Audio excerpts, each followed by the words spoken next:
নমস্কাৰ বন্ধুসকল, আপোনালোকক জনাব বিচাৰিছোঁ এটা বহুতেই গুৰুত্বপূৰ্ণ খবৰ। 2024-26 ইয়াৰৰ বাবে SCRT DLEডত যিসকল কেণ্ডিডেটে ছিট পোৱা নাছিল তেওঁলোকৰ বাবে অতিকৈ ভাল খবৰ, কাৰণ ইতিমধ্যে SCRT ফালৰ পৰা জনাই দিছে যে কেতিয়াৰ পৰা ইয়াৰ অনলাইন এপ্লাইটো ষ্টাৰ্ট হ'ব। চ' আপোনালোকক সম্পূৰ্ণ ডিটেইলছ জনাৰ ভিডিঅ'টোত প্ৰথমৰ পৰা একেবাৰে শেষলৈকে নিশ্চয়কৈ চাই থাকিব।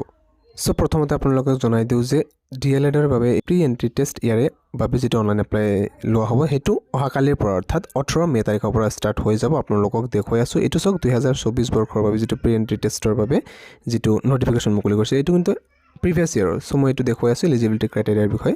ইয়াত আপোনালোকে জানে যে হায়াৰ ছেকেণ্ডাৰী পাছ হ'ব লাগে অৰ্থাৎ 10+2 মিনিমাম 50% মাৰ্কছ ইয়াতে লাগে যদি জেনেৰেল কেটেগৰী বা বেলেগ কেটেগৰীৰ পৰা হয়, আৰু ইয়াতে 5% ৰিলেক্সেশ্যন লাভ কৰে যিসকল কেণ্ডিডেট SC ST নাইবা STH বা STP ইয়াতে কেটেগৰীৰ পৰা বিলং কৰে, অৰ্থাৎ 45% হ'লে ইয়াতে এলিজিবল হয়।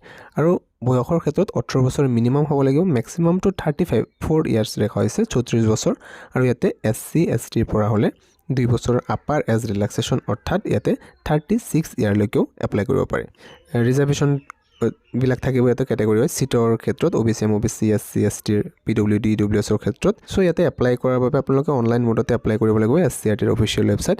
ইয়াতে অনলাইন এপ্লাইৰ ক্ষেত্ৰত আগৰ দৰে এনেকুৱাই হয়, প্ৰতিবাৰ যে 600 ৰুপিজ আপোনালোকে এটা পে'মেণ্ট কৰিব লাগিব অনলাইন এপ্লাই কৰাৰ সময়তে, আৰু তেতিয়া আপোনালোকে অনলাইন মোডতে পে'মেণ্টটো কৰিব পাৰিব ক্ৰেডিট কাৰ্ড বা net banking, debit card etcetera আদিৰ সহায়ত। আৰু আপুনি কোনটো ডিষ্ট্ৰিক্টৰ বা কোনটো ডায়েট বা নৰ্মেল স্কুল যেনেকুৱা কোনটোৰ আণ্ডাৰত আপুনি ইয়াতে পঢ়িব বিচাৰে তাতে আপুনি চিলেক্ট কৰা অনলাইন এপ্লাই কৰাৰ সময়তে চিলেক্ট কৰিব পাৰিব ক'ত আপোনাৰ কোনটো ডিষ্ট্ৰিক্টত এণ্ট্ৰেন্স টেষ্ট পৰিব, সেই অনুসৰি আপোনালোকৰ সেইটো মিলাই দিব এণ্ট্ৰেন্স টেষ্ট। তো এই ভিডিঅ'টোত জাষ্ট মই থুলমূলকৈ বনাই আছোঁ, পিছত আকৌ আপোনালোকক ভালকৈ জনাই দিয়াৰ চেষ্টা কৰিম। এইটো চাওক ইয়াতে চিলেবাছটো চাই লওক যে ৰাফলি ইয়াতে 100 মাৰ্কছৰ এটা এক্সাম লোৱা হয় আপোনালোকৰ, আৰু MCQ কুৱেশ্যন আহে আৰু প্ৰতিটো কুৱেশ্যনে 1 নম্বৰকৈ কেৰি কৰে, আৰু ইয়াতে নেগেটিভ মাৰ্কিঙো থাকে।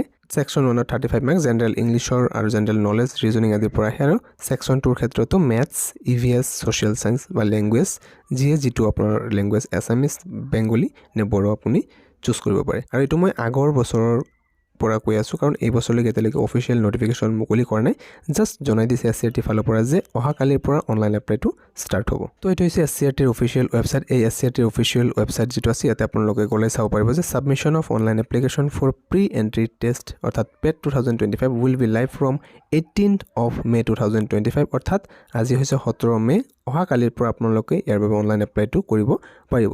বাকী যদি কিবা নতুন নিয়ম বা নতুন ক্ৰাইটেৰিয়া আহি যায় আপোনালোকক ভিডিঅ'ৰ দ্বাৰা নিশ্চয়কৈ জনাই দিম। আপোনালোকে চেনেলটোৰ সৈতে নিশ্চয়কৈ জড়িত হৈ থাকিব আৰু ভিডিঅ'টো নিশ্চয়কৈ লাইক কৰিব, নিজৰ সকলো ফ্ৰেণ্ডছৰ সৈতে শ্বেয়াৰ কৰি দিব।